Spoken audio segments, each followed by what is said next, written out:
Hello guys, మీ ఇల్లు సంఘం లెక్క చేసుకోవాలనుకుంటారా? జస్ట్ ఏం లేదు, అల్యూమినియం వర్క్ ఇది కబోర్డ్స్ అన్నమాట. చెదలు రాదు, ఏమీ రాదు, మంచిగా నీట్గా అనిపిస్తుంది. కబోర్డ్స్ హెవీ గ్లాస్ అన్నమాట, ఏమి పగిలిపోవు, మంచిగా షోక్ ఉంటాయి. ఇవి మస్తు చూస్తుర్రా, చాలా అంటే చాలా బాగుంది.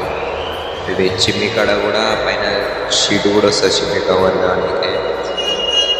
చూస్తుర్రా గ్లాసులు ఇట్లా పైన కబోర్డ్స్ ఇట్లా పెట్టుకోనికి ఇవి బాక్స్ కూడా వస్తాయి సైడ్కి. ఇవి కూడా పైన డోర్స్ కూడా వస్తాయి, అవి క్లోజ్ అవుతాయి, ఏం సౌండ్ ఏం రాదు, స్మూత్గా క్లోజ్ అవుతాయి. పైన ఎయిర్ పోనీకే కూడా పైన చిన్న జాలీలు కూడా చూస్తురుగా, ఇవి డ్రాస్ అన్నమాట. ఇవి